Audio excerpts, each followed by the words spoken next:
Okay, so let's start with statistical distribution. Statistical distribution, the first thing we have is central tendency. Measures of central tendency. We have three measures of central tendency. We have mean, median, and mode. Mean simply means sum of all the values divided by number of values, or you can say this is arithmetic average.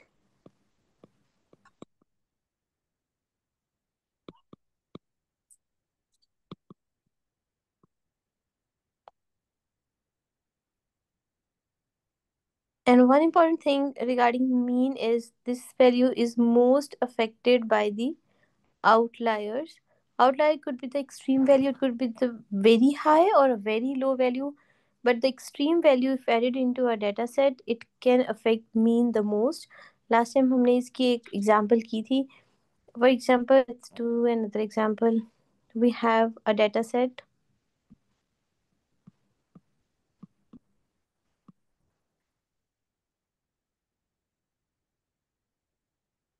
अगर आपने इसका mean निकालना है तो सबसे पहला काम आपने क्या करना है?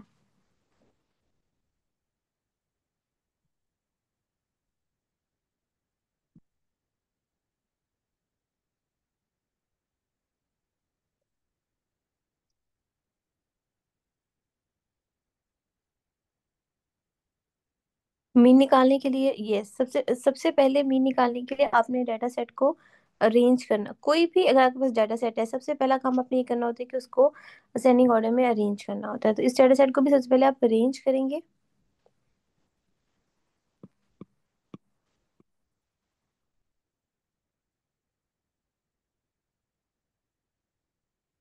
अब आप इसका मीन निकालें, मीन क्या आएगा?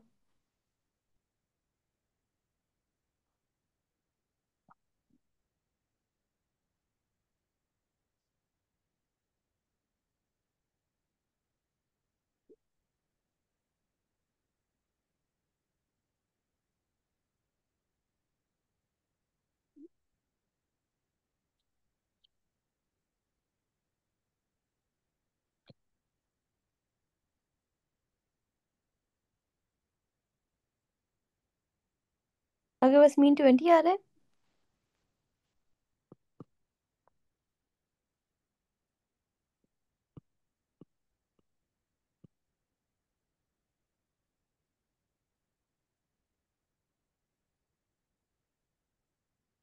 10, 20, 20, 25 एंड 30। यस, आपने इन सबको ऐड करना है। इन सबको ऐड करके आपके पास आ जाएगा 105, और उसको आप 5 पे डिवाइड करेंगे। What will be the answer? Yes, इसका मीन आपके पास 21 आ रहा है। अगर इस डेटा सेट के अंदर मैं कोई आउटलायर ऐड कर दूं, outlier is an extreme value. Extreme value high side पे भी हो सकती है और लो साइड पे भी हो सकती है। फॉर एग्जांपल, इस डेटा सेट के अंदर मैं एक वैल्यू ऐड कर देती हूँ विच इज 65। अब अगर आप इस डेटा सेट का पैटर्न देखें तो इसमें मैक्सिमम 10 to 15 का डिफरेंस है हर वैल्यू में से। अगर मैंने इसके अंदर 65 ऐड कर दिया तो ऑल ऑफ सडन मैंने वो वैल्यू ऐड किया जिसका 35 का गैप है। या अगर मैं 75 ऐड कर देती हूँ तो उसमें 45 का गैप है। मैंने एकदम से एक्सट्रीमली हाई वैल्यू ऐड कर दी है। So this value is an outlier for this data set. अगर मैं इसके अंदर ये एक्सट्रीम वैल्यू ऐड कर देती हूँ, अब आप मुझे बताएं कि इसका मीन क्या निकलेगा।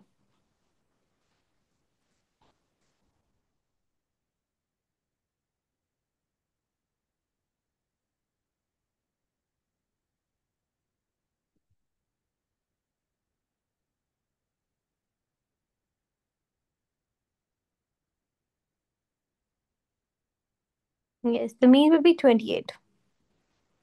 तो पहले आपके पास मीन था 21 और अब आपके पास मीन आ गया 28, विच इज डिफरेंट। सिर्फ एक वैल्यू ऐड करने से आपका मीन चेंज हो गया। बट इसी डेटा सेट के अंदर आप देखें, अगर मैं इसको लिखूं यहाँ पे,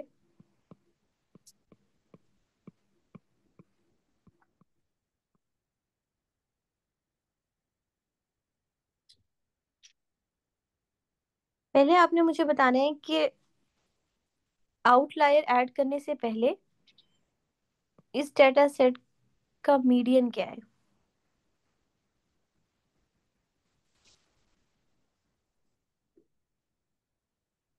यस, क्योंकि मीडियन बेसिकली क्या होती है, middle value. When the data are arranged in the ascending order, then the middle value is basically your median. तो आउटलायर ऐड करने से पहले 20 इज योर मीडियन, और जब मैंने आउटलायर ऐड कर दिया तो उसके बाद इसका मीडियन क्या है।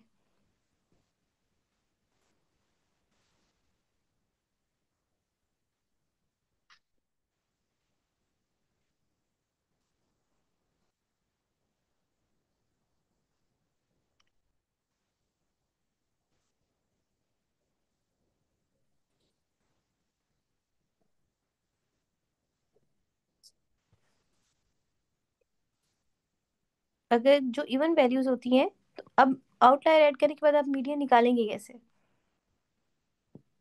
जो ऑड वैल्यूज होती हैं उसमें तो निकालना आसान है, मिडिल वैल्यू आप पिक कर लेते हैं। जो इवन वाला डाटा सेट होता है उसमें आप क्या करते हैं, दरम्यान वाली दो वैल्यूज आप लेते हैं। तो यहाँ पे आप 20 25 लेंगे, yes, add middle to values. So 20 + 25 divided by 2, ये आपके पास 22.5 निकलेगा। तो आपके पास मीडियन में कोई बहुत चेंज नहीं आया। आउटलायर ऐड करने से मीडियन इज अप्रोक्सीमेटली इक्वल, या उसमें कोई बहुत ज्यादा चेंज नहीं आया है, जबकि जो आपका मीन था वो चेंज हो गया था। तो कौन सी वैल्यू सबसे ज्यादा आउटलायर से अफेक्टेड होती है, तो वो आपके पास मीन होती है।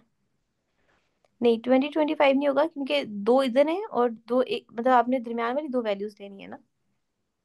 तो दरमियान वाली दो वैल्यूज 20 और 25 बनेंगी।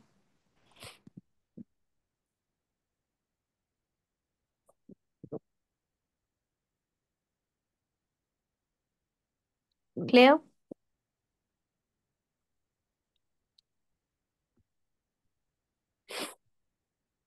और अब आप मुझे बताएं कि आउटलायर ऐड करने से पहले इसका मोड क्या था, और आउटलायर ऐड करने के बाद मोड क्या होगा।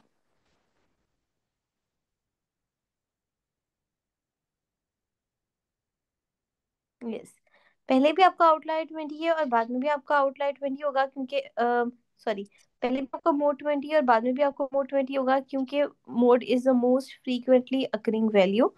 तो वो आपकी चेंज नहीं होती। ये बहुत सिंपल बेसिक कॉन्सेप्ट्स हैं और ये एग्जाम में आते भी हैं। आपको बताना चाहिए मीन कैसे निकालना है, मीडियन कैसे निकालना है, मोड कैसे निकालना है। यूजली स्टूडेंट्स जो एक मिस्टेक करते हैं वो ये करते हैं कि वो डाटा सेट को अरेंज किए बगैर ही सॉल्व करना शुरू कर देते हैं, तो अक्सर उसमें गलती कर लेते हैं। हमेशा पहले, चाहे कुछ भी पूछा है, जरूरत है कि नहीं है, आपने उसको अरेंज करना है डाटा सेट को।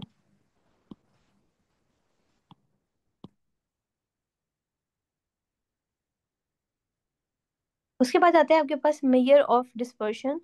Measures of dispersion measures of dispersion हमें बेसिकली ये बताते हैं that how spread out the data are around the mean.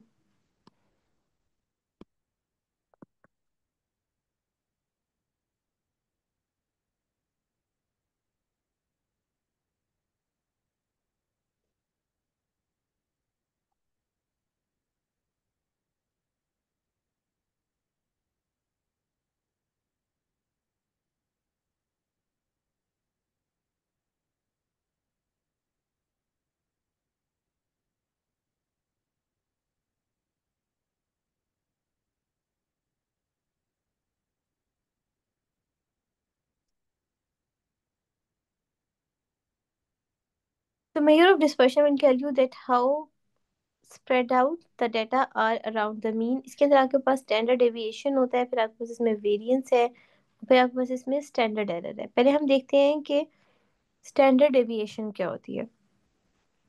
हम हमारे पास एक डेटा सेट था, आपने उसका मीन निकाल लिया। अब स्टैंडर्ड डेविएशन हमें ये बताता है कि जो आपके पास मीन है, फॉर एग्जांपल अगर एक क्लास है और उसका मीन स्कोर है 70, और उन्होंने आपको कहा है कि स्टैंडर्ड डेविएशन है 10।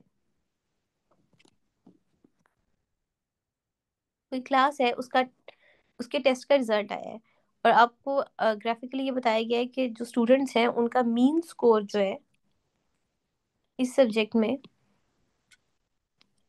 वो 70 है। और साथ में आपको ये कहते हैं कि जो स्टैंडर्ड डेविएशन है वो 10 है। One standard deviation is 10। अब इसकी इंटरप्रिटेशन क्या है? इसकी इंटरप्रिटेशन ये है कि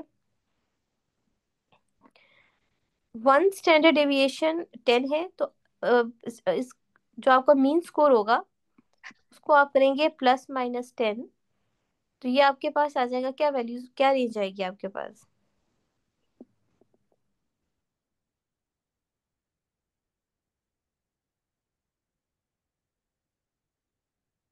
यस, 60 to 80। और आपने ये याद रखना है, दिस इज द रूल, ये स्टैंडर्ड है कि एक स्टैंडर्ड डेविएशन जो है वो 68, one standard deviation is equal to 68%, और one standard deviation is equal to 68। तो इसका मतलब ये है कि अगर आपके पास रेंज आई थी 60 to 80 और मीन स्कोर था 70, तो 60 to 80 की जो रेंज है वो आपको ये बता रही है कि इस क्लास में से जो 68% स्टूडेंट्स हैं उनका स्कोर 60 to 80 के दरमियान में होगा। Make sense?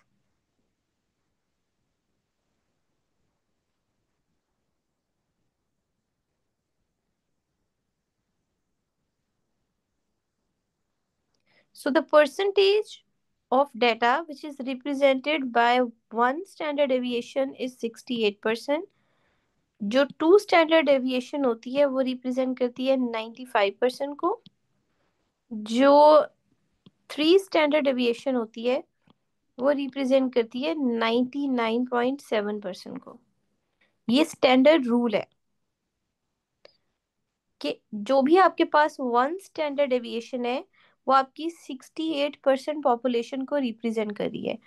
इसी एग्जाम्पल में अगर वो आपको ये कह देते कि मीन स्कोर है 70 और टू स्टैंडर्ड डेविएशन है आपके पास 15, तो आपकी रेंज क्या निकलती?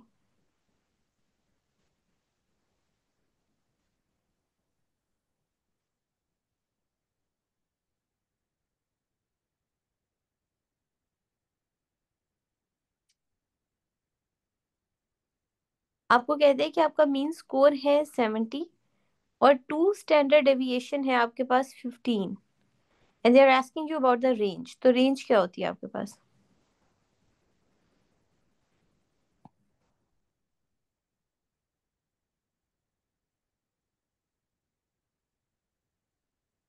तो अगर आपके पास 55 to 85 की रेंज लेंगे तो ये इंटरप्रिटेशन क्या होती है इसकी?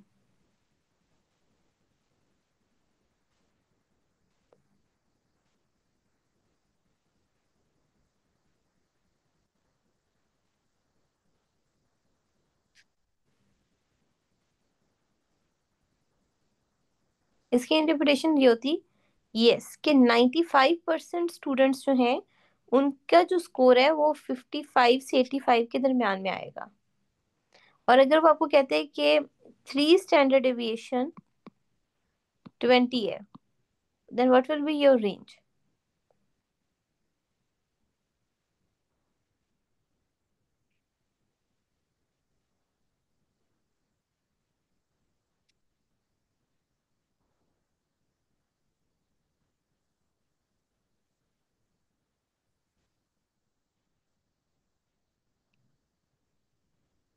Yes, then it will be 50 to 90, and the interpretation is 99.7% students in the class score between 50 to 90. Clear?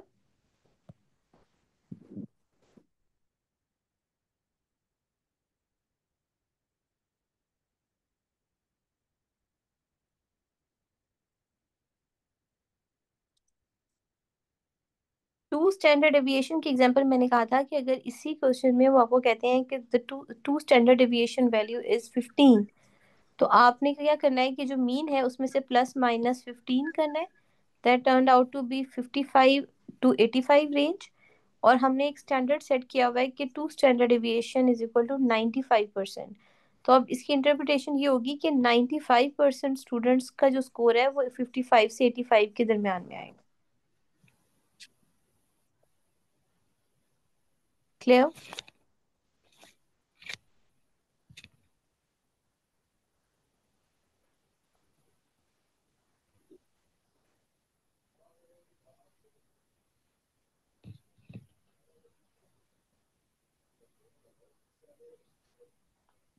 Major of dispersion का,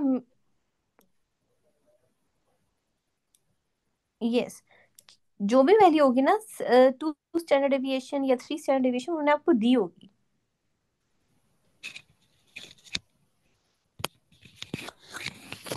बेसिकली मेजर ऑफ डिस्पर्शन आपको ये बताता है that how spread out the data are around the mean.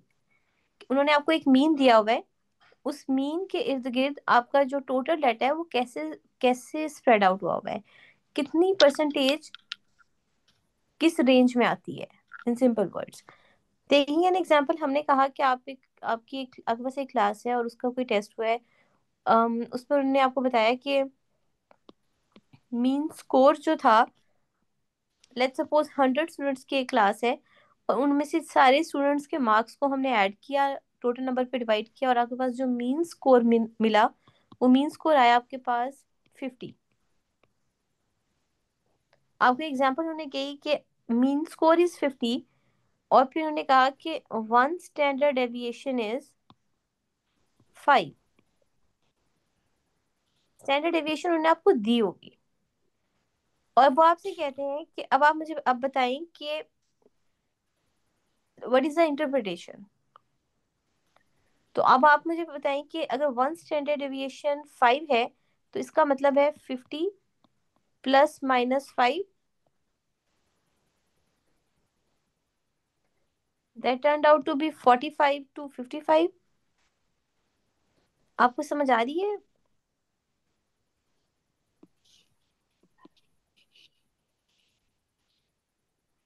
45 to 55। और हमने एक standard, ये mathematical standard है, ये स्टेटिस्टिकल स्टैंडर्ड है, कि 1 स्टैंडर्ड डेविएशन रिप्रेजेंट करता है 68% डाटा को।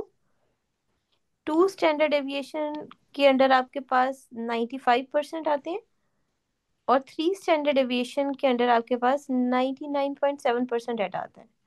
तो अगर 1 स्टैंडर्ड डेविएशन की रेंज आपके पास ये निकली है, इसका मतलब है कि वो जो आपके पास 100 स्टूडेंट्स थे, उनमें से तकरीबन 68% स्टूडेंट्स का जो स्कोर है वो इस रेंज में आता है। Make sense? Yes.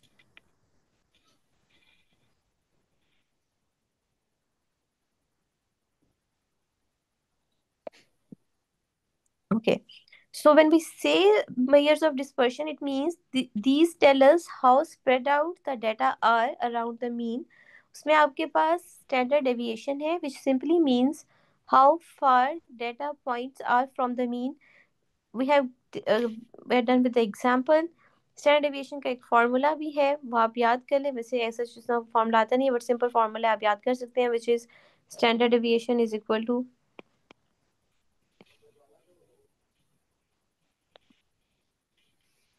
X represent कर रहा होता है, X represents each value minus mean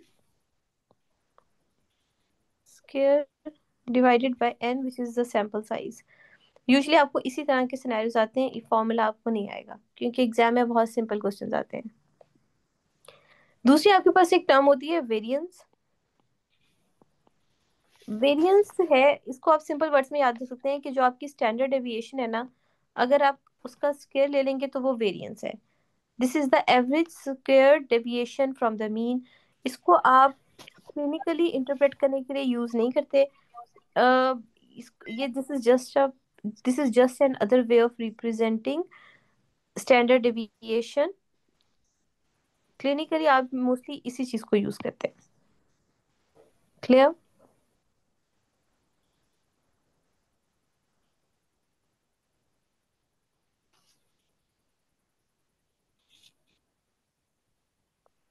उसके बाद आता है आपके पास स्टैंडर्ड एरर।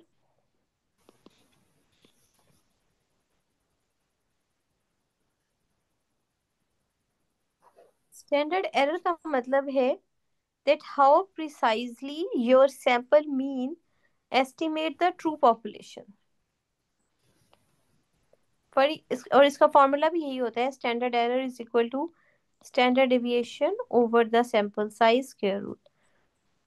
अब आप मुझे बताएं कि अगर आप सैंपल साइज को इंक्रीज कर देंगे तो स्टैंडर्ड एरर को क्या हो जाएगा?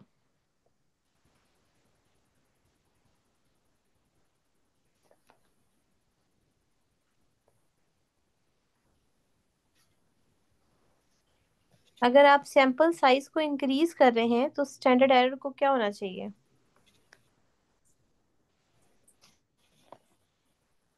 डिक्रीज।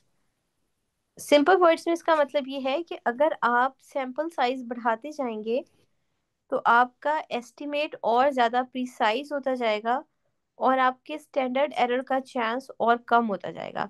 अब जो स्टैंडर्ड एरर है ना, इसको आप यूज करते हैं कॉन्फिडेंस इंटरवल वाले कॉन्सेप्ट में। अभी हमने नेक्स्ट कॉन्फिडेंस इंटरवल करना है, फिर मैं आपको उसके साथ रिलेट करके बताऊंगी कि ये दोनों इन इन दोनों का कॉन्सेप्ट मिलता जुलता है।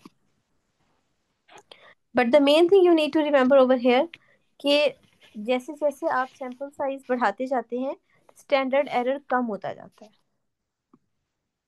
क्लियर?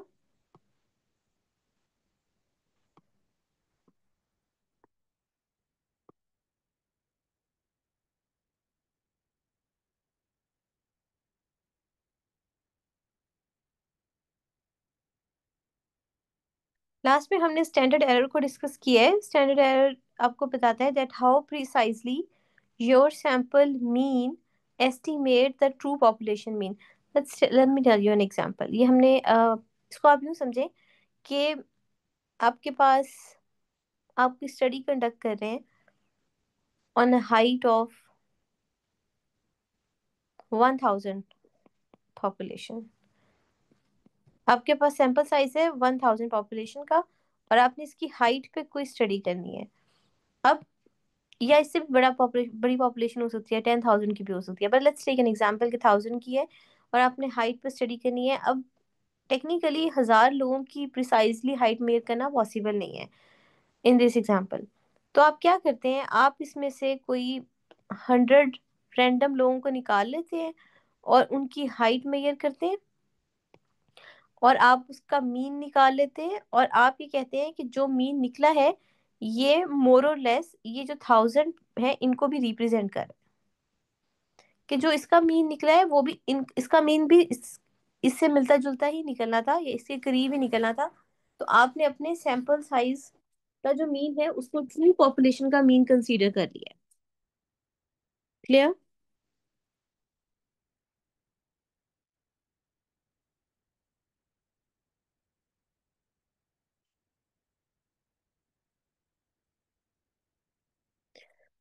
स्टैंडर्ड एरर हमें ये बताता है कि जो आपने अपने सैंपल साइज का मीन निकाला है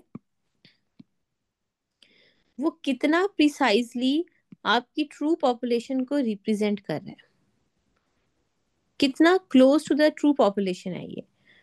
अगर आप ये सैंपल साइज 100 से बढ़ा के 500 कर देंगे, मतलब पहले आपने 10% ऑफ द ट्रू पॉपुलेशन ली थी, अब आपने 50% ऑफ द ट्रू पॉपुलेशन ले ली है, 500 आपने कर दिया है और इसका मीन निकाला है। तो आप मुझे बताएं ऑटोमेटिकली इस मीन की प्रिसीजन या इसकी एक्यूरेसी बढ़ जाएगी या कम हो जाएगी? बढ़ जाएगी।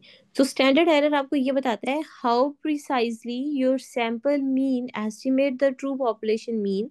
और जब जब आप सैंपल साइज बढ़ाते जाते हैं आप अपनी वैल्यू को और ज्यादा प्रिसाइज करते जाते हैं और आपके स्टैंडर्ड एरर कम होता जाता है। Clear?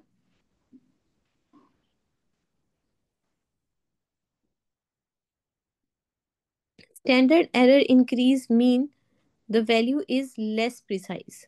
Standard error decrease means the value is more precise.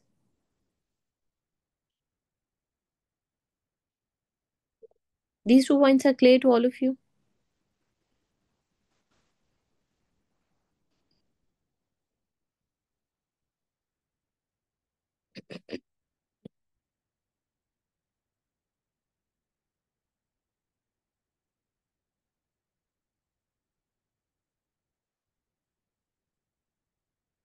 Then we have this normal distribution. Normal distribution or Gaussian curve. This is a perfectly bell-shaped curve. Most values near the mean, few at the extremes. तो आपको इसमें proper एक curve मिलती है जो हमने अभी जैसे जो हमने डिस्कस किया, उन्होंने ये कर्व की फॉर्म में एक्सप्लेन किया हुआ है। ये आपकी मीन है, plus minus one standard deviation 68% आता है, plus minus two standard deviation 95% है, plus minus three standard deviation आपके पास 95% है, ये 99.7% है।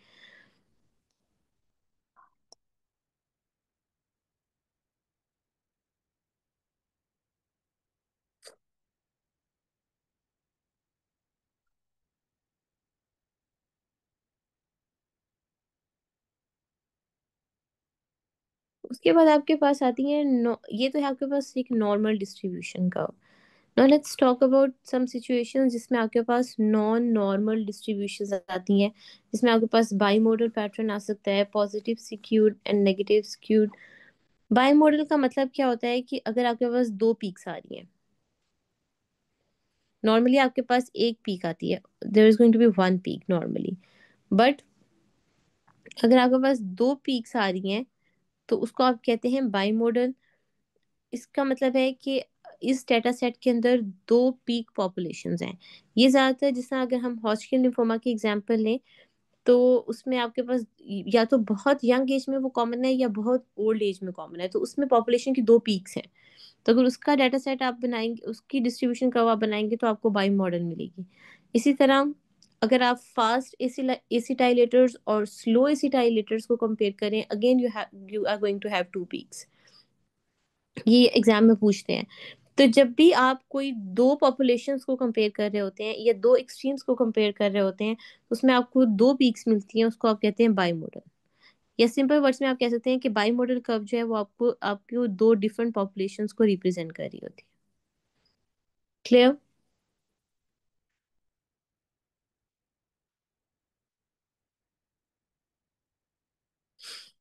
The example could be metabolic morphism such as fast versus slow acetylators, or age at onset of Hodgkin lymphoma. Again, you are going to have two extremes.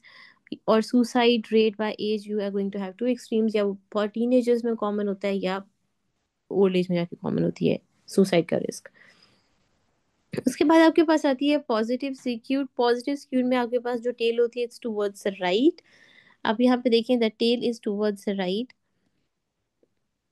इसमें आपके पास देखें, अगर आप इस तरफ को मूव कर रहे हैं तो वैल्यू इंक्रीज हो रही है या डिक्रीज हो रही है?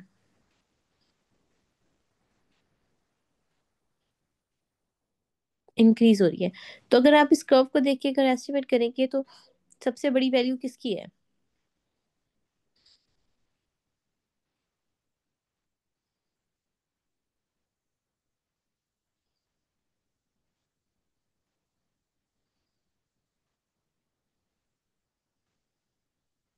हम्म, मैं बोलती हूँ कि सबसे बड़ी न्यूमेरिकली वैल्यू किसकी है? यस, मीन की, क्योंकि हम इस तरफ जा रहे हैं ना। अगर आप यहाँ से स्टार्ट करें, 0 1 2 3 4, तो अगर आप इस तरफ को मूव कर रहे हैं तो सबसे बड़ी वैल्यू मीन की होगी, फिर उसके बाद मीडियन है, और फिर आपके पास मोड है। इसको आप यूं समझ लें, इसकी एग्जांपल आप यूं लेते हैं जैसे इनकम डिस्ट्रीब्यूशन हो।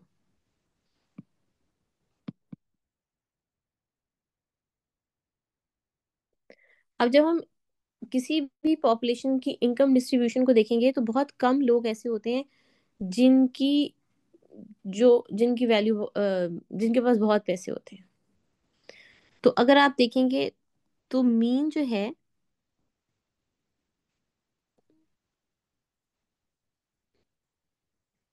वो आपके पास बहुत बड़ी वैल्यू, वो सबसे बड़ी वैल्यू है, लेकिन उसके जो एरिया अंडर द कर्व है वो कम है। फिर आपके पास मीडियन आ रहा है, और सबसे कम आपके पास मोड आ रहा है, क्योंकि बहुत कम लोग ऐसे होंगे जिनकी एक ही तरह की बहुत ज्यादा इनकम होगी, जिसकी इनकी रिपीटेड वैल्यूज होंगी। Make sense?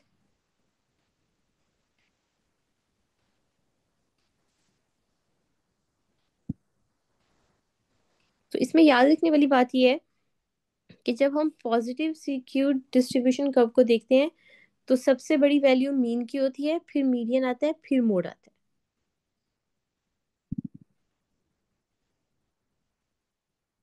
So the tail is actually the stretch part of the graph, and tail is longer on the right side which means towards the larger values. और इसके हमने एग्जांपल लिया है कि जैसे इनकम को अगर हम देखें तो अगर हम ये कहते हैं कि ज़्यादा लोग जो हैं अर्न कर रहे हैं between 3 lakh to 5 lakh in a population, let's take an example. और बहुत कम लोग ऐसे होते हैं किसी भी पॉपुलेशन में जिनकी monthly income let's suppose 20 lakh है।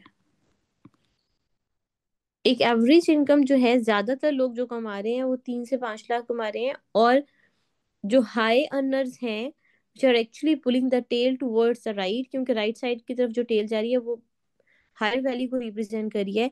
तो हायर वैल्यू आपके पास 20 लैक्स है, लेकिन बहुत कम लोग हैं जो महीने के 20 लाख कमा रहे हैं।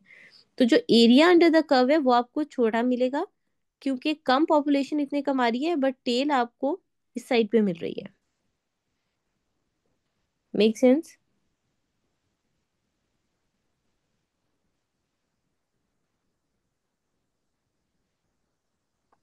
अच्छा, मैंने ना ये गलती किया, मैं उसको भी यहाँ पे करेक्ट करती हूँ। तो हमने हमने टेल को देख लिया कि टेल क्यों हमें राइट साइड पे मिली है, क्योंकि एक तो वो हायर वैल्यू को रिप्रेजेंट कर रही है, और दूसरा जो हाई वैल्यू अर्न कर रहे हैं उनकी वो उनका नंबर कम है या पॉपुलेशन कम है, तो इसलिए एरिया अंडर द कर्व भी आपको कम मिल रहा है, तो यू आर गेटिंग टेल। दूसरा, अगर आप इसकी मीडियन को देखें, median is basically a middle value.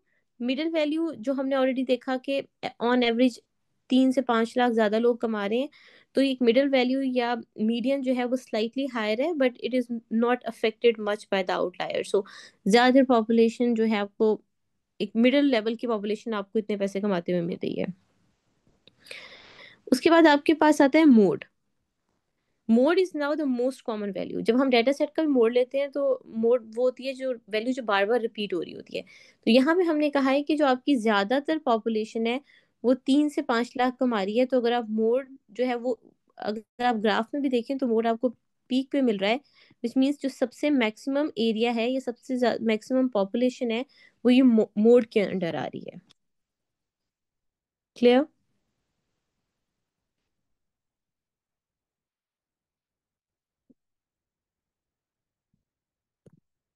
तो यहाँ पे दो चीजें आपने समझनी है कि area under the curve different है और वैल्यूज डिफरेंट है।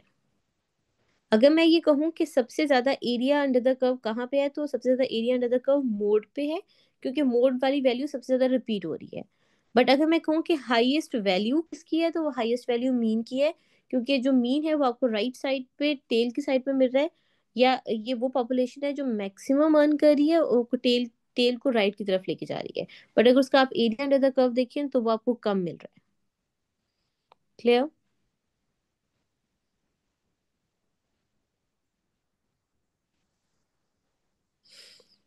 ऑन द अदर हैंड, अगर आप नेगेटिव सिक्यूड कर्व को देखें तो अब यहाँ पे जो मीन है, अब आपका जो ग्राफ है वो इस साइड पे मूव कर रहा है। तो अगर वो इस साइड पे मूव कर रहा है तो वैल्यू इस साइड पे इंक्रीज होती है डिक्रीज होती है?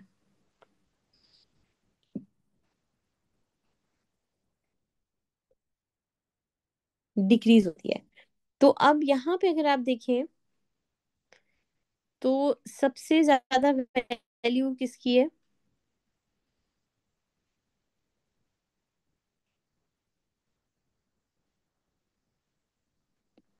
मोड की। और फिर उसके बाद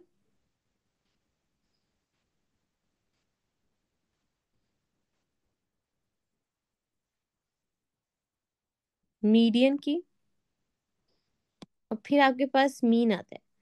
तो it will be mode is greater than median and median is greater than mean. इसकी आप एग्जांपल ये ले सकते हैं, जैसे अगर हम किसी भी डेवलप्ड कंट्री की पॉपुलेशन में एज ऑफ डेथ की एग्जांपल को कंसीडर करें।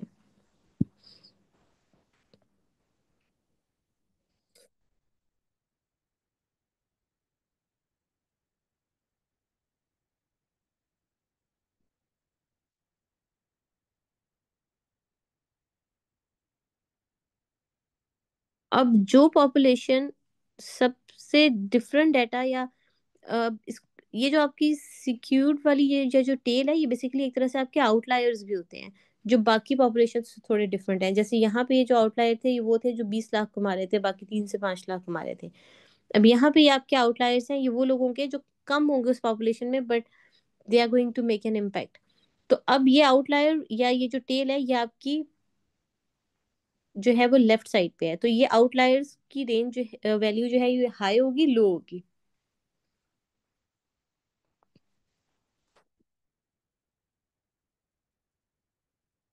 लो होगी। तो इसका मतलब है कि ये पॉपुलेशन, अब क्योंकि हम एज ऑफ डेथ को डिस्कस कर रहे हैं, तो मे बी अगर एवरेज एज जो है, या ज्यादातर लोग अराउंड 60 ईयर्स उनकी डेथ हो रही है इन अ डेवलप्ड कंट्री, तो कुछ थोड़ी सी पॉपुलेशन ऐसी भी होगी जो मे बी 10 से 12 ईयर्स की एज रेंज में जिसकी डेथ हो जाए। तो वो जो ये जो 10 से 12 ईयर्स वाली डेथ्स हैं, ये आउटलायर्स होंगी। अब क्योंकि ये कम वैल्यू है, कम लोग हैं और वैल्यू भी कम है, तो ये आपको लेफ्ट साइड पे टेल मिल रही है।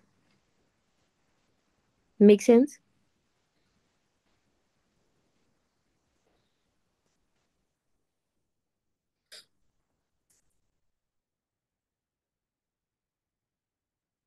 So most people in developed country live longer. They might live around 60 to 70 years, but a few die young due to accidents or illness.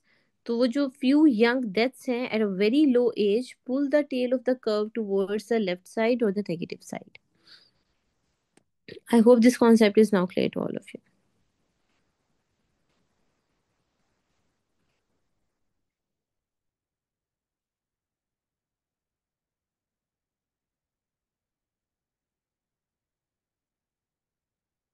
Statistical hypothesis testing वाला concept हमने कर लिया था। अब हमारे पास कॉन्फिडेंस इंटरवल रह गया है।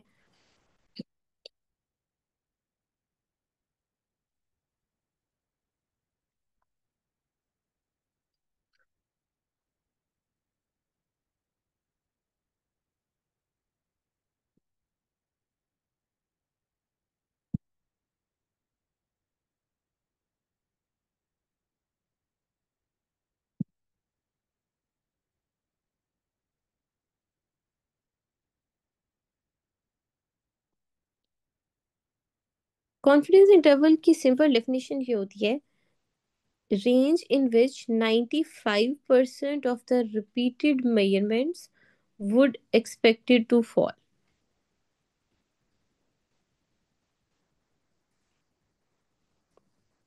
वैसे इसकी हम 99% कॉन्फिडेंस इंटरवल भी निकाल सकते हैं, पर जो कॉमन डेफिनेशन है, या जो कॉमनली हम यूज करते हैं, it's range in which 95% of the repeated measurements would expected to fall, the range of values within which the true mean of population is expected to fall within a specified level of confidence, which is usually 95% commonly used।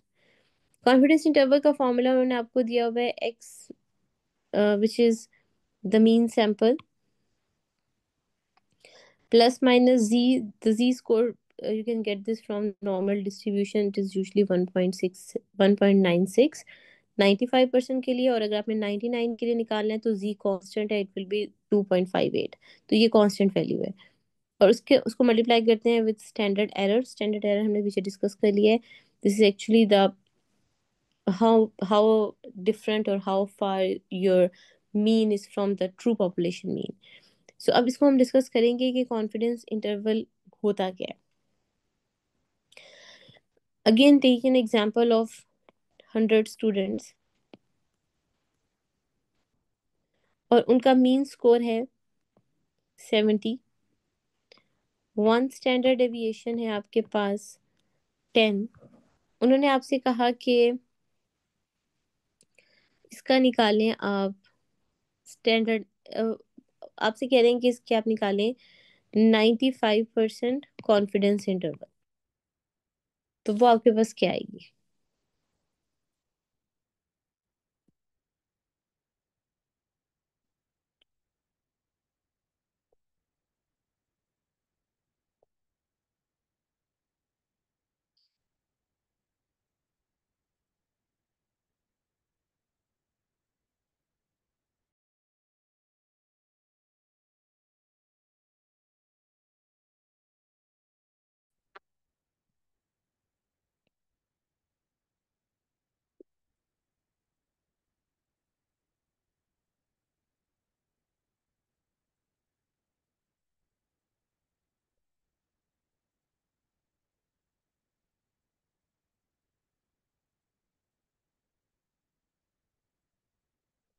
What will be 95% confidence interval?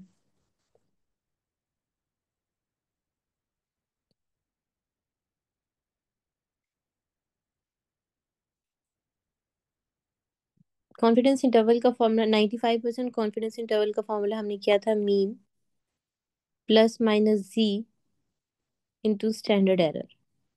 इस formula से calculate करेंगे 95% confidence interval क्या होगी। गलत सही, गलत करें या सही करें, पर एटलीस्ट कैलकुलेट करें।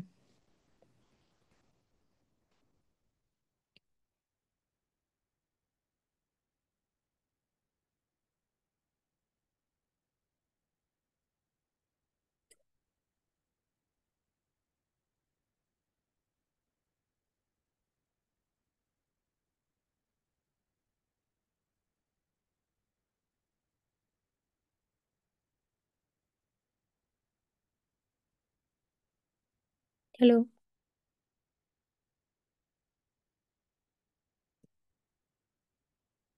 मेरी आवाज आ रही है आप लोगों को?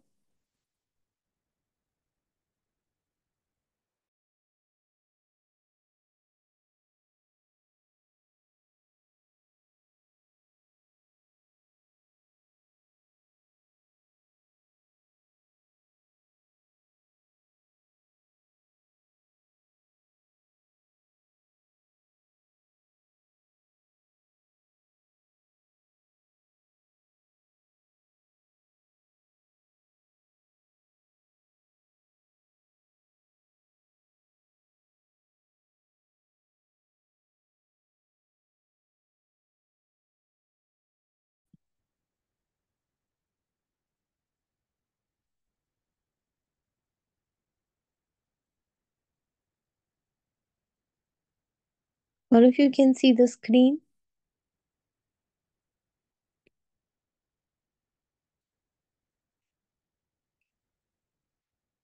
Very good. You calculated it right, doctor Fatima. ये बेसिकली सबसे पहले हम निकालेंगे स्टैंडर्ड एरर। स्टैंडर्ड एरर का हमने फॉर्मूला किया हुआ है। It is standard deviation which is 10 divided by mean, sorry, divided by the total which is 100, और आप उसका स्केयर लेते हैं, स्केयर रूट लेते हैं, तो ये आपके पास वैल्यू आ जाएगी 1। बाकी इस फॉर्मूला में अगर आप देखें तो mean is 70 plus minus Z, या जो आपके पास कांस्टेंट है। अगर आपने 95% कॉन्फिडेंस इंटरवल निकालना है तो उसके लिए जेड की वैल्यू 1.96 है विच इज कांस्टेंट। और आपके पास जो स्टैंडर्ड एरर है वो आपने कैलकुलेट कर लिया 1। आप इस फॉर्मूला में देखेंगे तो आपके पास आ जाएगा 70 प्लस माइनस 1.96। तो 70 में 1.96 को ऐड करेंगे और 1.96 को माइनस करेंगे, तो आपके पास एक रेंज निकलेगी 68 to 72 की। क्लियर?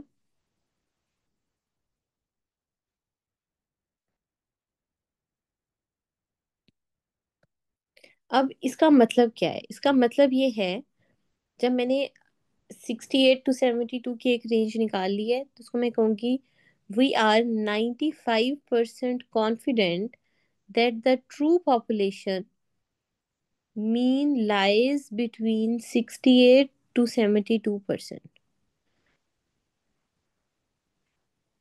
Clear?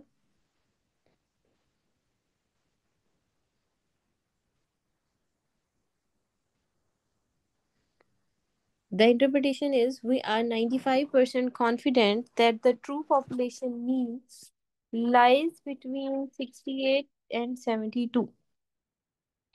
अच्छा, अब कैलकुलेट करने के लिए बहुत मुश्किल है कि आपको आएगा, बट आपको क्या सवाल आते हैं?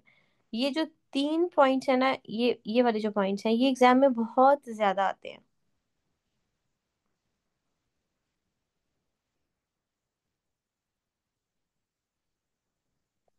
नहीं, it is standard error not standard deviation.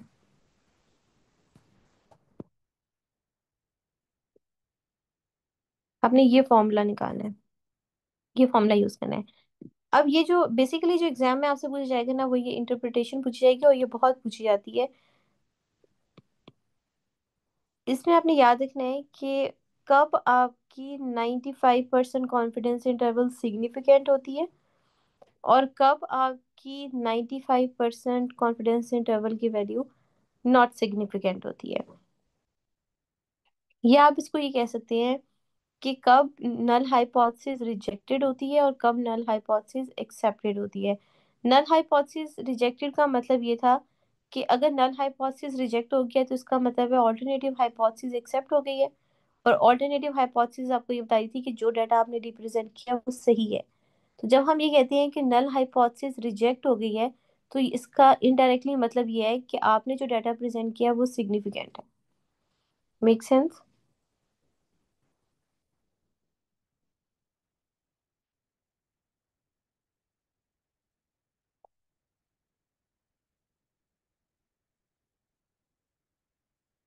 So when null hypothesis is rejected and results are significant, उसकी तीन कंडीशंस होती हैं। एक तो ये कि जो आपका 95% कॉन्फिडेंस इंटरवल फॉर मीन है उसके अंदर जीरो नहीं आना चाहिए। जैसे 68 to 72 की जो रेंज हमने निकाली थी, इस रेंज के अंदर जीरो की वैल्यू आ रही थी।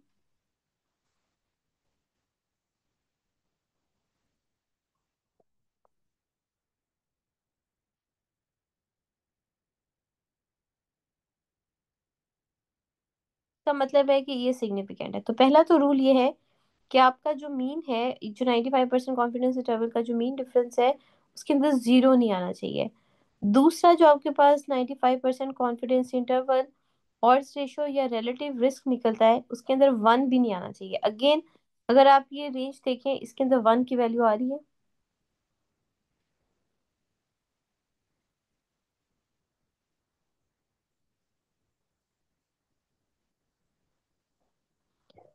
तो कॉन्फिडेंस इंटरवल में भी वन की वैल्यू नहीं आ रही, और ऑड्स रेशियो रिलेटिव रिस्क का तो पहले ही हम डिस्कस कर लिया था कि अगर वन आता है तो इसका मतलब है कि ये लिंक ही नहीं है या ये सिग्निफिकेंट नहीं है। So, दो चीजें आपने याद रखनी है, ना उसमें जीरो आना चाहिए ना उसमें वन आना चाहिए। दूसरा इंपॉर्टेंट पॉइंट ये है कि जो दो कॉन्फिडेंस इंटरवल वैल्यूज हैं, confidence interval between the two groups do not overlap. This is very important. अब इसमें होता क्या है, बेसिकली कॉन्फिडेंस इंटरवल ने आपको एक रेंज ऑफ वैल्यूज दी है that likely contain the true mean और effect when you are comparing two groups. For example, आप मीन ब्लड प्रेशर ले रहे हैं और आपके पास दो ग्रुप्स हैं, एक one is for women and one is for man.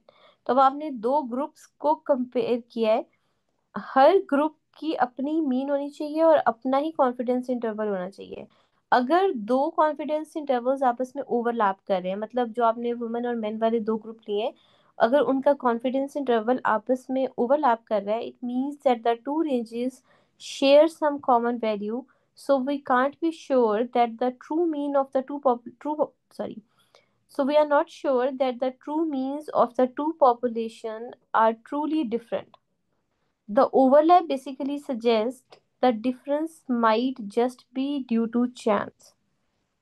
So आपने याद रखना है कि जब भी आप दो वैल्यूज को कंपेयर करेंगे, दो ग्रुप्स को कंपेयर करेंगे, दो डिफरेंट कॉन्फिडेंस इंटरवल्स को कंपेयर करेंगे, उनकी वैल्यूज आपस में ओवरलैप नहीं करनी चाहिए। क्योंकि अगर उनकी वैल्यूज आपस में ओवरलैप कर गई तो अगर जो आपने ऑल्टरनेटिव हाइपोथेसिस दी होगी कि दोनों की वैल्यूज डिफरेंट है, और अगर वो ओवरलैप कर गई तो इसका मतलब है कि जो आपने डिफरेंस बताया था वो सिग्निफिकेंट नहीं था। क्लियर?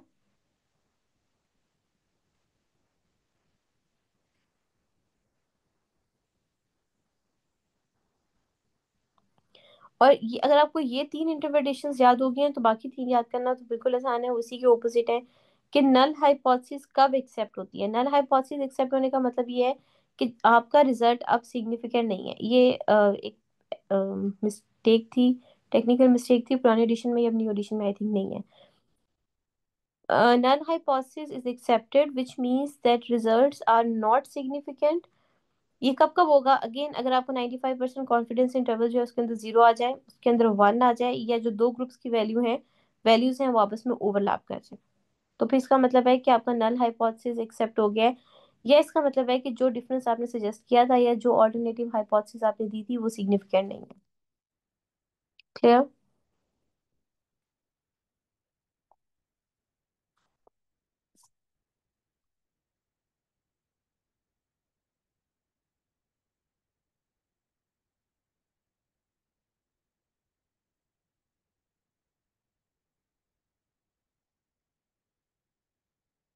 ओवरलैप्स मीन कि अगर मैंने सपोज मैंने दो ग्रुप्स को कंपेयर कर रही हूँ, दो ग्रुप्स के ब्लड प्रेशर को कंपेयर कर रही हूँ, और मैंने ये एक थ्योरी दी है कि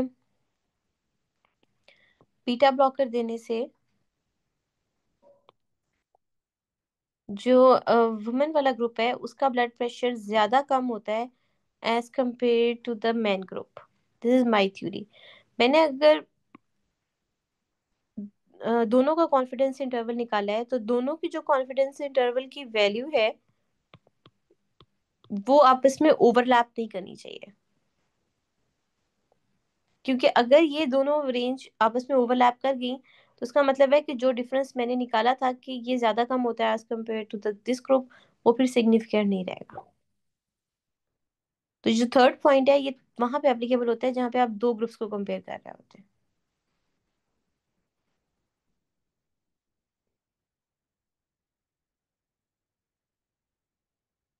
दिस इज क्लियर।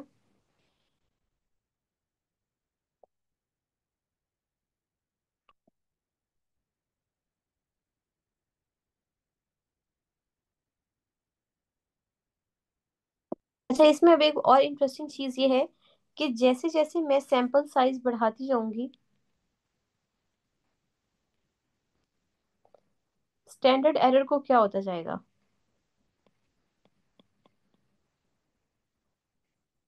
ये स्टैंडर्ड एरर आपका कम होता जाएगा, और जो कॉन्फिडेंस इंटरवल की रेंज है वो वाइड होगी या नैरो होगी।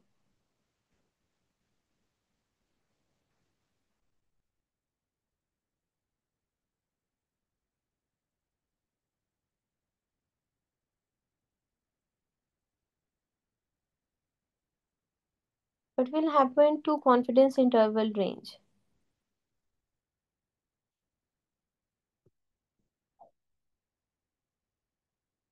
कॉन्फिडेंस इंटरवल की रेंज नैरो होती जाएगी। नैरो कॉन्फिडेंस इंटरवल रेंज का मतलब है कि ये रेंज ज्यादा प्रिसाइज होती जा रही है।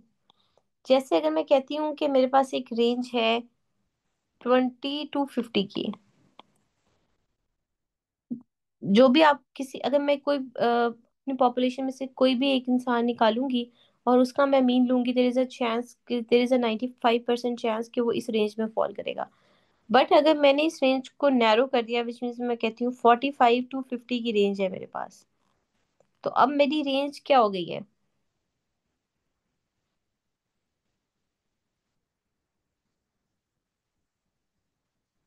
अब मैंने रेंज को और ज्यादा प्रिसाइज कर दिया है कि इन्हीं 5 वैल्यूज के अंदर अंदर मीन की वैल्यू जो होगी वो फॉल करेगी।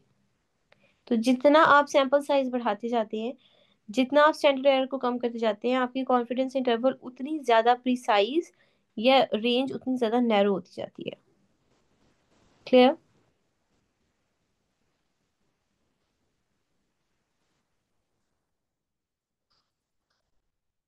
उसके बाद आपके पास आता है मेटा एनालिसिस। मेटा एनालिसिस की सिंपल बेसिक डेफिनेशन ये होती है, it's a statistical method that combine pools result from multiple studies to get a more powerful and precise overall estimate of effects।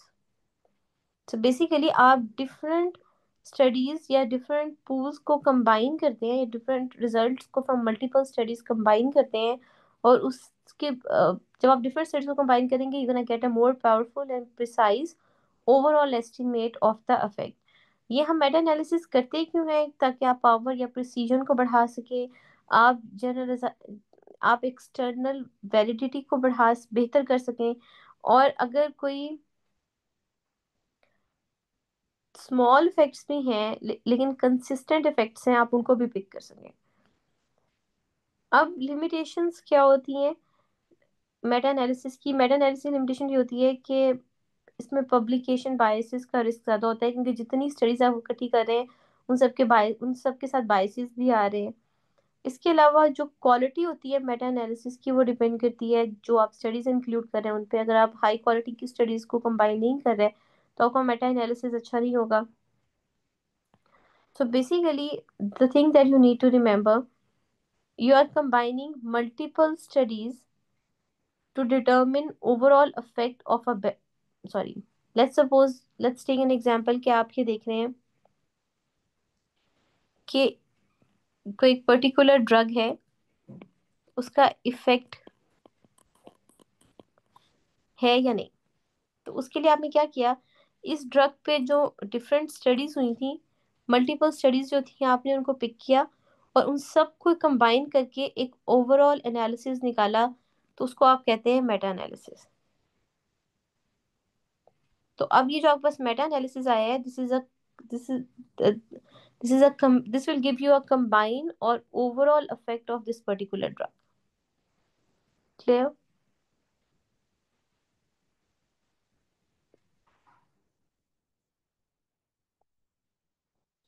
उसके बाद आपके पास डिफरेंट कॉमन स्टैटिस्टिकल टेस्ट आते हैं।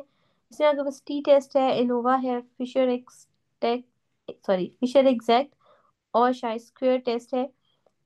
सिंपल, सबसे पहले तो आपने ये याद रखना है, आपके पास दो तरह की रिजल्ट्स हो सकते हैं या दो तरह की वैल्यूज हो सकती हैं, क्वांटिटेटिव और क्वालिटेटिव वैल्यूज। जब आपके पास होती है ना क्वांटिटेटिव वैल्यूज, विच मीन्स जब आपके पास न्यूमेरिकल वैल्यूज होती हैं, अगर आप दो ग्रुप्स के दरमियान न्यूमेरिकल वैल्यूज या मीन्स या क्वांटिटेटिव वैल्यूज को कंपेयर कर रहे हैं, तो उसके लिए आप टी टेस्ट यूज करते हैं। और अगर आप तीन या तीन से ज्यादा ग्रुप का मीन कंपेयर कर रहे हैं, या तीन या तीन से ज्यादा ग्रुप्स की क्वांटिटेटिव वैल्यूज, क्वांटिटेटिव डाटा को कंपेयर कर रहे हैं, तो फिर आप उसके लिए एनोवा टेस्ट करते हैं। इसकी एग्जांपल ऐसी है कि अगर आपने, अब क्वांटिटेटिव या न्यूमेरिकल वैल्यूज में आपके पास नंबर्स होंगे, जैसे आप कहते हैं कि मैं बीपी को कंपेयर कर रहा हूँ, मैं कोई ऐसी स्टडी कंडक्ट कर रही हूँ जिसमें मैं ब्लड प्रेशर को कंपेयर कर रही हूँ। लेट्स सपोज आप मेन और वुमेन, आपके पास दो ग्रुप्स हैं, इनके दरमियान blood pressure is a numerical value. So इन दो ग्रुप्स के दरमियान आप ब्लड प्रेशर को कंपेयर कर रहे हैं, तो उसके लिए कौन सा टेस्ट करेंगे आप?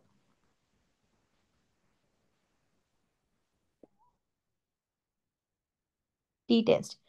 और अगर मैं आपसे कहती हूँ कि आप ब्लड प्रेशर को कंपेयर कर रहे हैं between three ethnic groups, Asian, American and African, तो उसके लिए आप कौन सा टेस्ट करेंगे?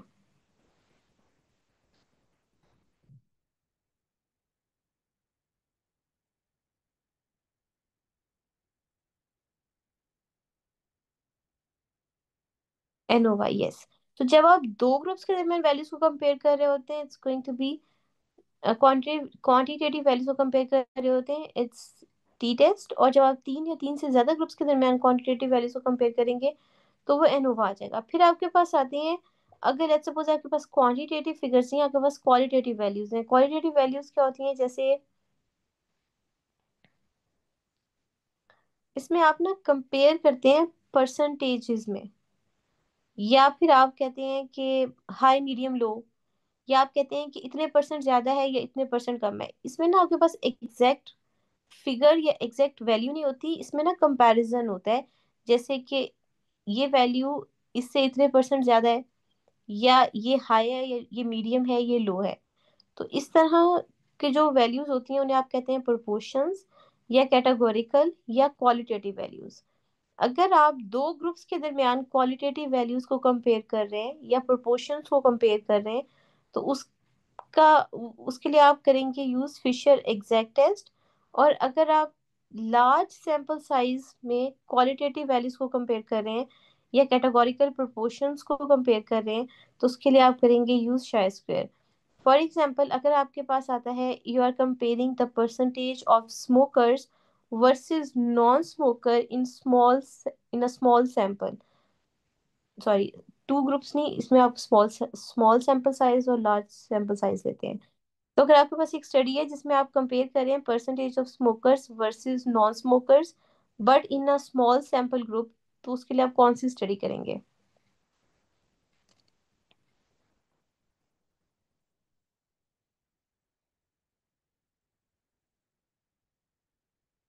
Fisher exact test. और अगर मैं आपसे कहती हूँ कि आप कंपेयर कर रहे हैं prevalence of hypertension across the age groups in a large sample size, तो कौन सा टेस्ट आप करेंगे?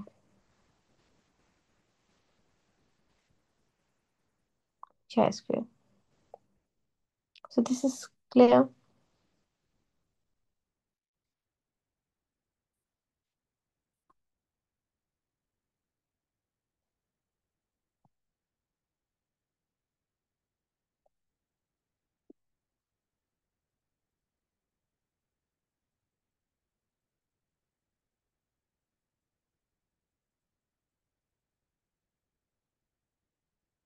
उसके बाद आपके पास आता है पियर्सन कोरिलेशन कोफिशिएंट, के भी एग्जाम में पूछते हैं। अच्छा, सबसे पहले तो आप देखें कि अगर तो आर की वैल्यू जीरो है, इसका मतलब है कि आपका डाटा स्कैटर्ड है, किसी भी डायरेक्शन में नहीं जा रहा, कोई भी किसी भी किस्म का कोई कोरिलेशन शो नहीं कर रहा। So if R is equal to zero it represents no correlation, और आपको इस तरह का डाटा मिलेगा। पियर्सन कोरिलेशन कोफिशिएंट और R measures the strength and direction of a linear relationship between two continuous variables. For example, अगर मैं कहती हूँ हाइट ज्यादा है तो वेट भी ज्यादा है,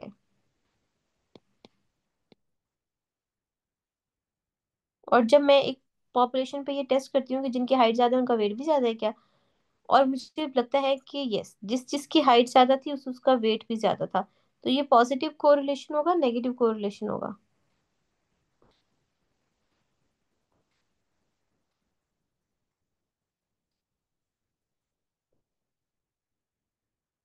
तो जितना स्ट्रॉन्ग कोरिलेशन होगा उतना उतनी वैल्यू आपकी वन के करीब होती जाएगी।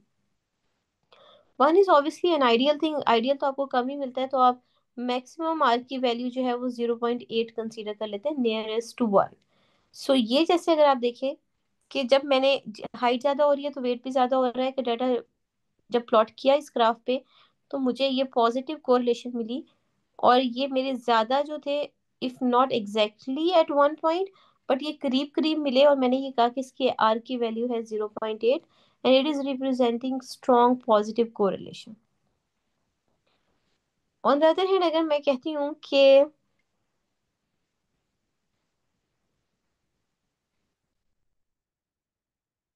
जैसे जैसे एज ज्यादा होती है स्लीप आवर्स कम होते जाते हैं, और जब मैंने ये स्टडी कंडक्ट की तो मुझे बहुत स्ट्रॉन्ग कोरिलेशन मिला कि जैसे जैसे एज ज्यादा हो रही थी स्लीप आवर्स कम हो रहे थे। तो ये पॉजिटिव कोरिलेशन है या नेगेटिव कोरिलेशन है? Negative correlation. और क्या ये स्ट्रॉन्ग कोरिलेशन है? तो आर की वैल्यू क्या होनी चाहिए?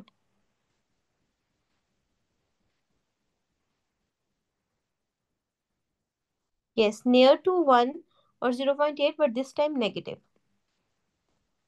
-1 और -0.8। तो ये जो ग्राफ है और इसकी डायरेक्शन भी डाउनवर्ड होगी। R is equal to -0.8, strong negative correlation. इसी तरह जैसे जैसे आप अपनी जो कट ऑफ वैल्यू से दूर होते जाएंगे, जैसे अगर ये +0.4 है ये वीक पॉजिटिव कोरिलेशन को शो कर रहा है, ये -0.4 है ये वीक नेगेटिव को शो कर रहा है, और जो जीरो है वो बिल्कुल नो कोरिलेशन को शो कर रहा है। तो सिंपल वर्ड्स में the closer R is to one the stronger the linear relationship, और जितना आर आपका जीरो से क्लोज होगा उतना ही वीक रिलेशनशिप होगा।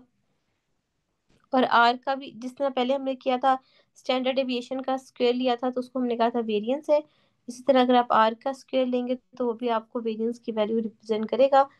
इसमें मोस्टली एग्जाम में इसी तरह का कोई ना कोई ग्राफ दिया होता है, और आपने बस ये बताना होता है कि ये स्ट्रॉन्ग कोरिलेशन है या वीक कोरिलेशन है, या ये पॉजिटिव कोरिलेशन है या ये नेगेटिव कोरिलेशन है। Very simple basic questions they are going to ask. Clear?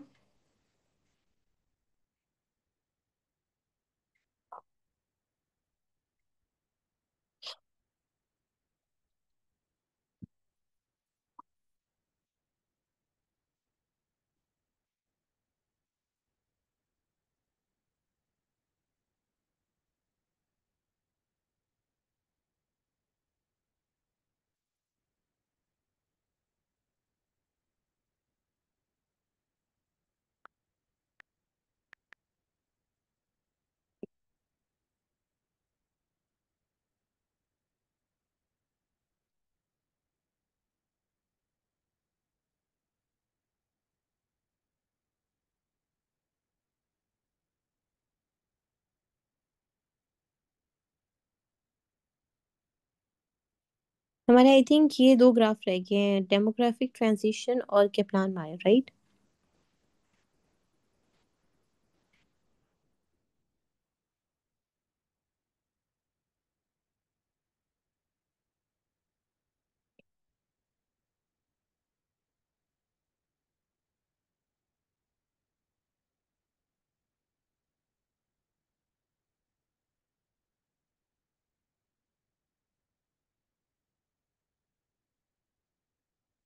Hello.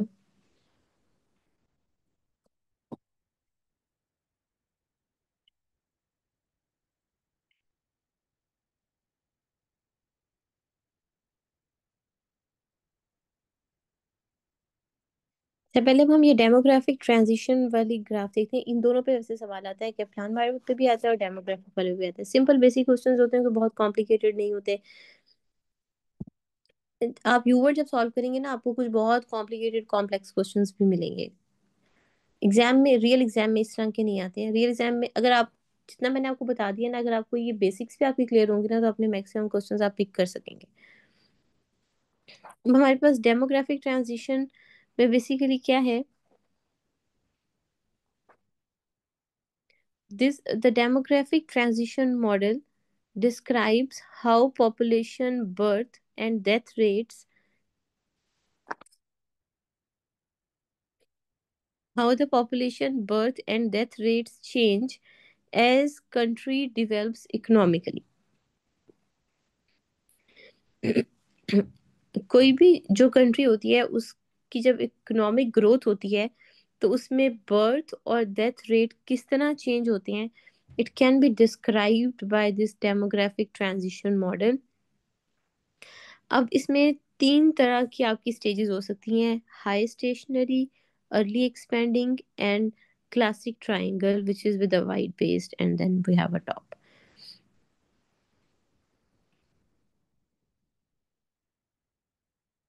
सबसे पहले जो आपके पास हाई स्टेशनरी वाली कर्व है, जिसके अंदर आपका बर्थ रेट भी ज्यादा है, मोर्टेलिटी रेट भी ज्यादा है, लाइफ एक्सपेक्टेंसी शॉर्ट है। और अगर आप ये देखें, जो फर्स्ट वाली है, आपके पास तीन स्टेजेस हैं। The first stage is high stationary stage. ये आपको इस तरह का मॉडल, आपको जो डेवलपिंग कंट्रीज होते हैं जैसे इंडिया, एशिया, ब्राजील, पाकिस्तान, ऐसी कंट्रीज में आपको इस तरह का मॉडल मिलेगा। इनका बर्थ रेट बहुत हाई है, मोर्टेलिटी रेट भी हाई है, लाइफ एक्सपेक्टेंसी ओवरऑल शॉर्ट है, पॉपुलेशन जो है वो ग्रोइंग पॉपुलेशन है। यहाँ पे जो आपकी प्री इंडस्ट्रियल एरियाज हैं या डेवलपिंग कंट्रीज हैं वो आते हैं। उसके बाद जो सेकंड पॉपुलेशन है, जिसमें आपके पास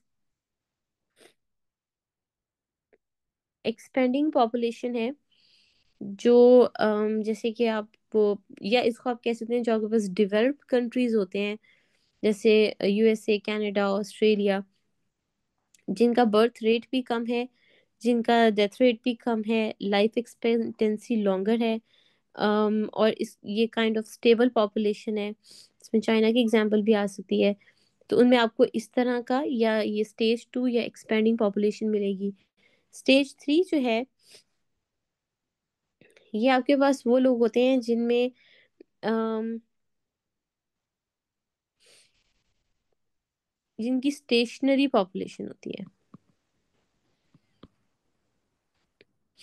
इनका बर्थ रेट भी कम होता है और इनका डेथ रेट भी कम होता है, और इनमें लाइफ एक्सपेक्टेंसी हाई होती है।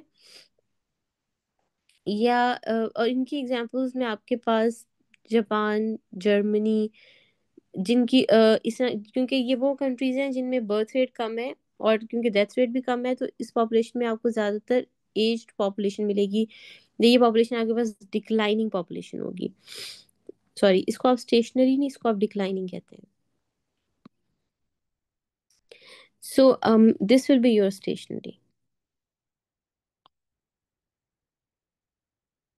ये मैंने शायद उल्टा बोला है, ये स्टेशनरी पॉपुलेशन है, ये डिक्लाइनिंग पॉपुलेशन है, ये आप नोट कर।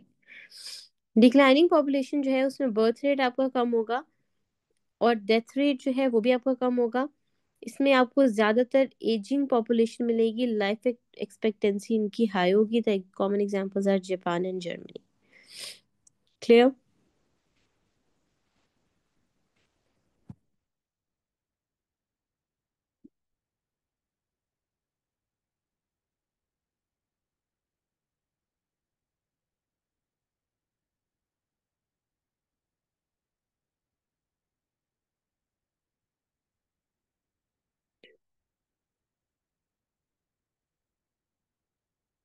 उसके बाद नेक्स्ट आपके पास आता है Kaplan Meier curve.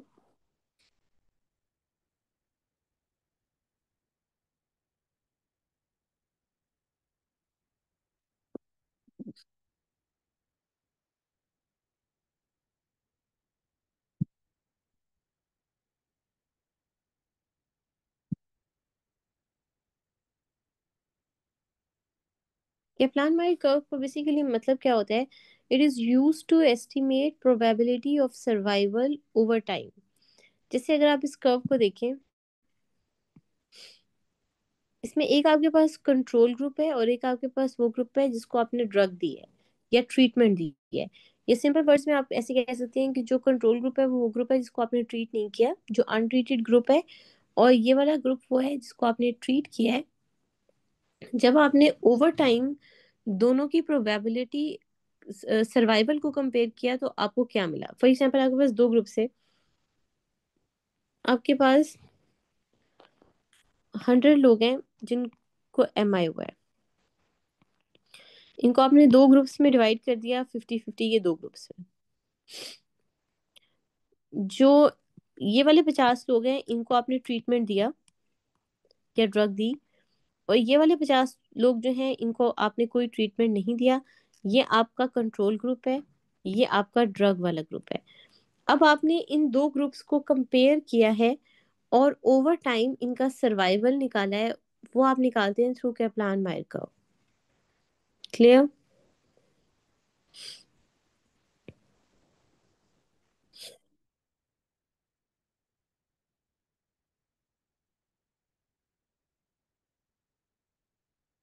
This is clear?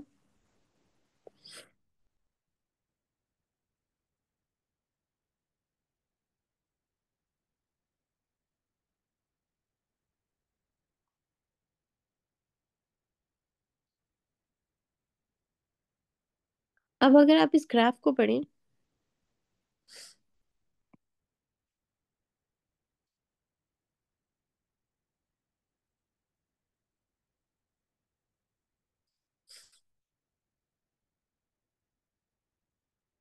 तो Kaplan Meier curve basically shows the estimate the probability of survival. इसमें आपको ओवर टाइम, तो इसमें आपको वाई एक्सिस पे सर्वाइवल प्रोबेबिलिटी मिल जाती है और एक्स एक्सिस पे आपको टाइम मिल जाता है।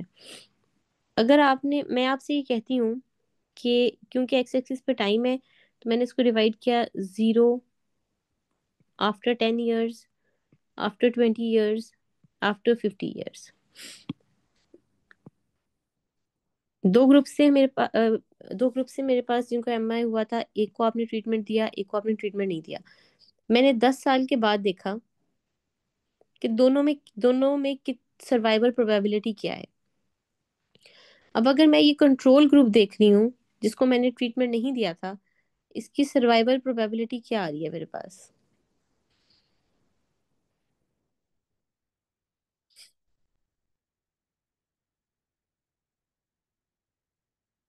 0.7। और ये जो जिसको मैंने ड्रग दी थी, ये जो मेरा ट्रीटमेंट वाला ग्रुप था, इसकी 10 साल के बाद सर्वाइवल प्रोबेबिलिटी क्या है? 0.9। अगर आप इसको परसेंटेज में कन्वर्ट करेंगे, इट विल बी 70% और इट विल बी 90%। तो इसका मतलब है कि जिनको मैंने ट्रीटमेंट दिया उनमें सर्वाइवल प्रोबेबिलिटी 90% थी, एज कम्पेयर टू उस ग्रुप के जिसको मैंने ट्रीटमेंट नहीं दिया, उसमें सर्वाइवल प्रोबेबिलिटी 70% थी। तो ट्रीटमेंट देने से सर्वाइवल इंक्रीज हुआ या नहीं?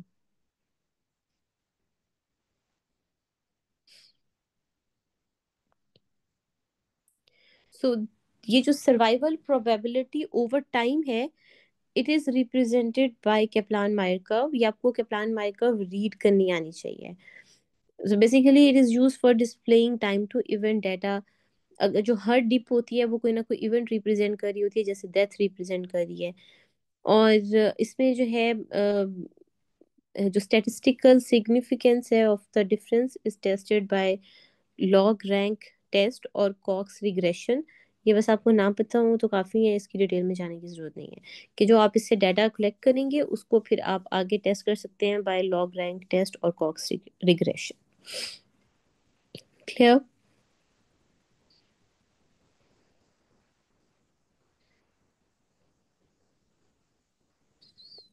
अब अगर मैं ये देखती हूँ graph,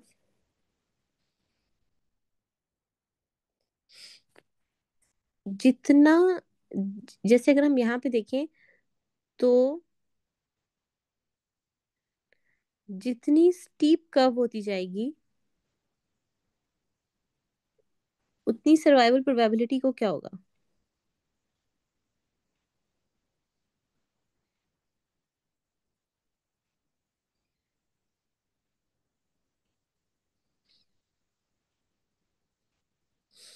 The steeper the curve, steeper drop will represent, yes, decreased survival probability और worse survival।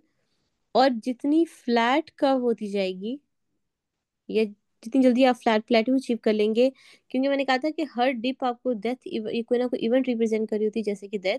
तो जितनी आपके पास फ्लैट या प्लेटू वाली कर्व होगी, इसका मतलब है उतनी कम डेथ हुई है, उतना अच्छा सर्वाइवल है।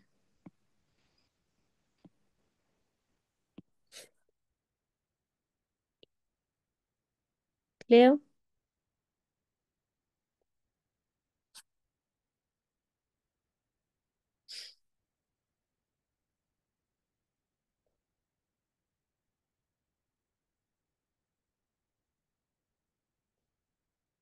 Okay, so this is it for the whole biostatistics portion जो हमने कवर कर लिया है। आई होप आपको बेसिक्स की समझ आ गई होगी। अगर कोई भी आपकी कंफ्यूजन है तो वो आप पूछ सकते हैं।